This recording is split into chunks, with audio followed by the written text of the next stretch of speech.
Now that you have selected your campaign settings, the next step in the process is to set up your ad groups. And as it says here, an ad group contains one or more ads and a set of related keywords. So for best results, try to focus all of the ads and keywords in an ad group on one product or service. So you can see that by default here we have ad group 1. And what we want to do here is put in about 10 or 20 keywords for one product that we want to promote. Then if we have a separate product, then we can set up a separate ad group with a separate set of keywords for that as well. Now in this example, I'll just set up one ad group, but it'll be the same process that you can set up for each product that you want to set up. And just remember that the campaign settings you've set up in terms of location, language, when it's delivered will be applied to both ad groups. So just keep that in mind. And if you want a different set of campaign settings, you should set up a separate campaign. So what we really need to do, and the big piece of work in this step in the process, is to add in about 10 or 20 keywords. Now, really, this is where we decide what are the terms that we want to appear in the search results for our ads. And this is an important part of the process because this will really determine the success of your campaign. So I'll show you a couple of things to really reduce the cost of your campaigns and pick the right keywords. So the first thing to think about is like what is the intent of the searcher when they type in this word. So something like digital marketing course, if that's what I'm selling, well obviously that person really wants to buy a digital marketing course, and so that would be a great keyword for me to include in my campaign. Now, I could also put in something like, what is digital marketing? That could be a keyword phrase that I could get my ad to appear for. The thing is though, if somebody's typing in what is digital marketing, you can see there's no ads on that, and that's for a reason. These people who type in what is digital marketing are much further up the sales funnel. They're not even really aware of what it is. Whereas someone who types in digital marketing course online, their intent to buy is much, much closer. They're much further down that sales funnel and they're really ready to buy. They're just searching for a course to buy.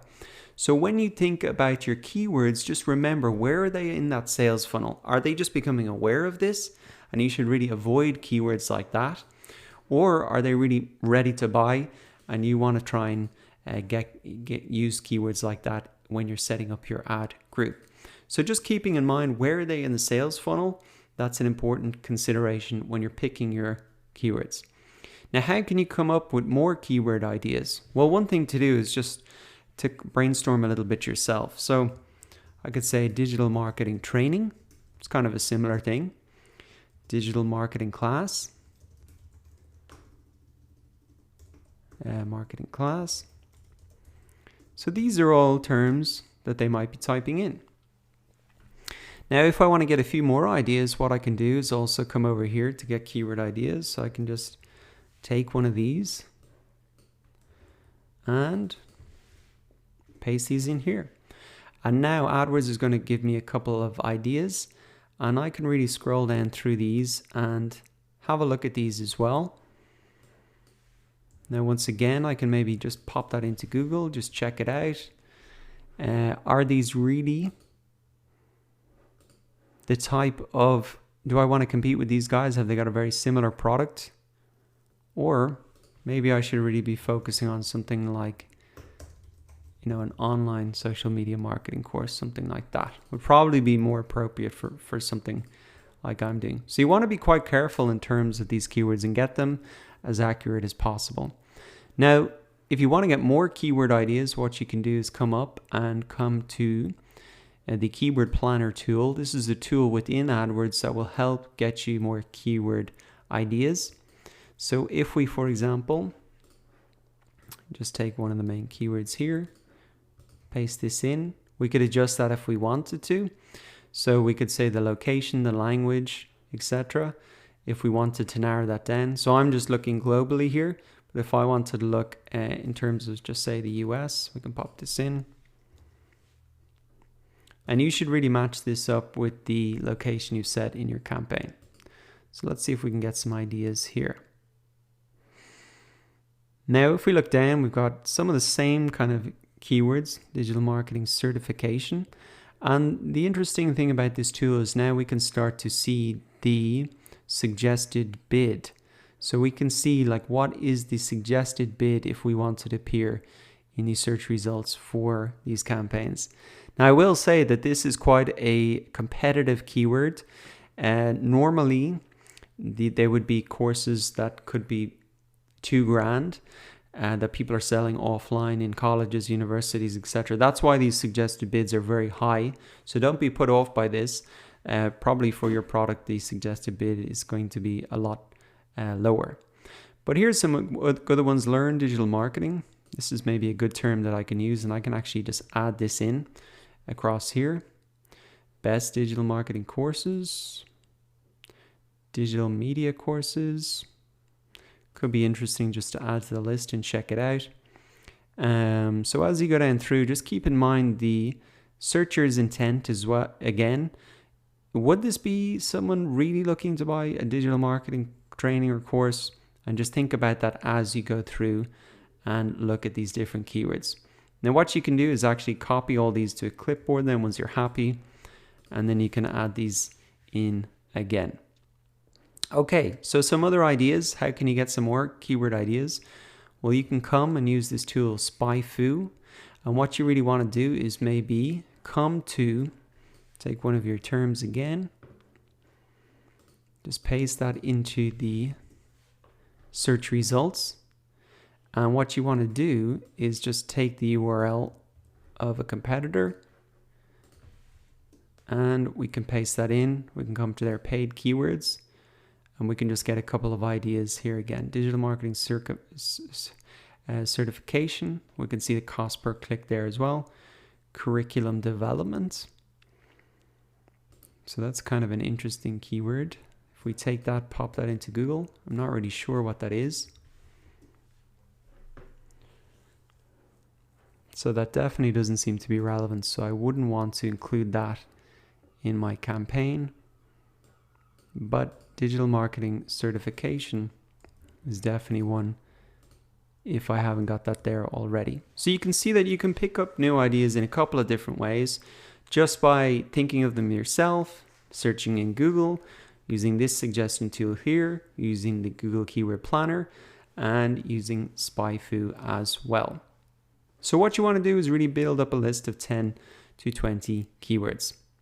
Now, once you've got your keyword list built up, there is one other thing that you should really have a look at before you go ahead and click save and continue, and that is match types.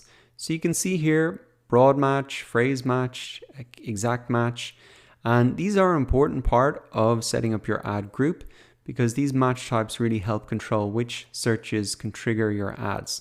So if you put a little bit of thought into this, you can really reduce the costs of your ads. Now, if you just type them in like this, by default, these will be all broad match. So if we open this up, we can actually see here that broad match is the default match type for all of your keywords. And ads may be shown on searches that include misspellings, synonyms, related searches, or other variations. So if your keyword is women's hat, someone searching for buy ladies hat might see your ad.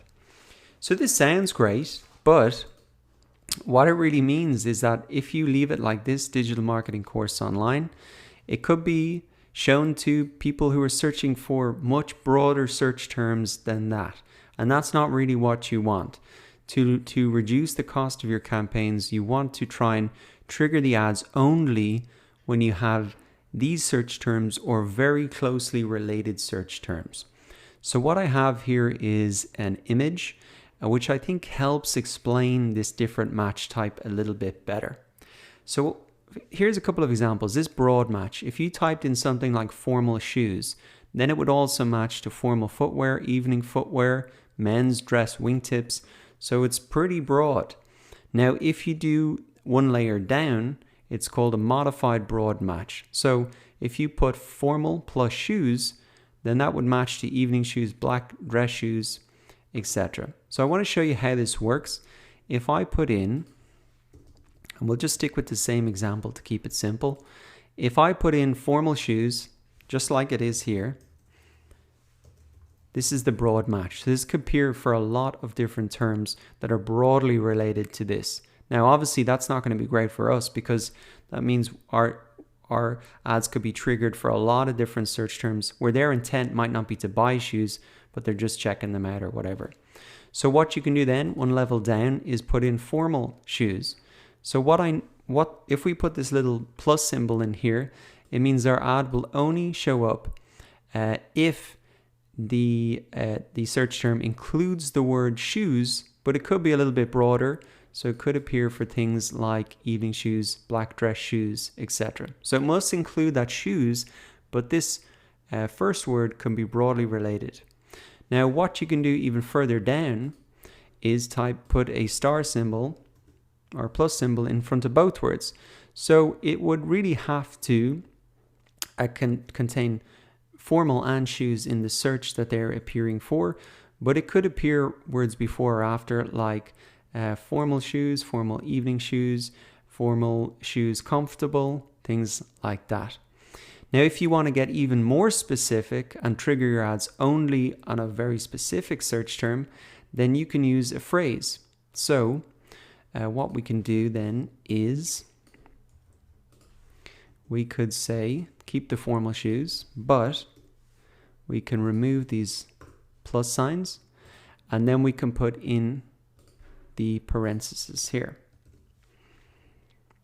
So this phrase would have to appear in the search that they're typing into Google, formal shoes. Now there could be a word before or there could be a word after, but this phrase would have to be in this order. So it could be best formal shoes or formal shoes comfortable, whereas in this one above, where it's the modified broad, these words could be appearing before or after, or there could be words in between these like formal white shoes, whereas here it'd have to be white formal shoes. So hopefully that explains the difference between those. And then the most narrowest type of match that you could have is just to put these two brackets around it. So what that would mean is that the ad would only be triggered when that exact phrase is typed into Google and no other words before, after, in between, anything.